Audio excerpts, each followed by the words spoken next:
There's this moment in the New Testament where Yeshua is walking with his disciples on the Sabbath. They get hungry, so they're plucking heads of grain and they eat it. The Pharisees see this and say, "Why are you doing what is unlawful to do on the Sabbath?"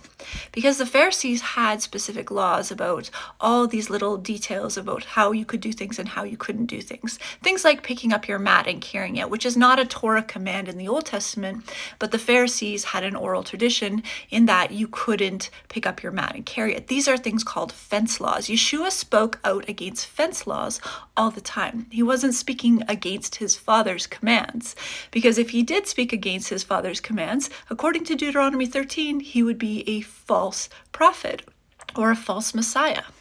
But in all this debate about Sabbath, keep the Sabbath or not keep the Sabbath, and all this stuff that kind of happens in modern Christian culture because we are so far removed from what was going on in this conversation, that we miss what he's really pointing at.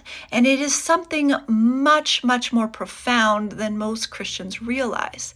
He points to David and how David and his mighty men entered the house of God and ate the bread of the presence. The bread of the presence was only to be eaten by the priests. So how could David eat of it? Well, what most Christians don't know is that David was a priest. He was a royal priest, and so were his sons.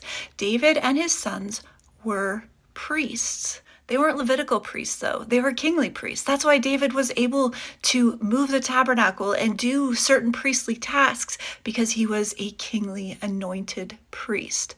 What is Yeshua saying in this moment to the Pharisees? He's not saying do away with the Sabbath day. He's saying, I am a kingly priest. I am son of David. He's telling them that he is Messiah.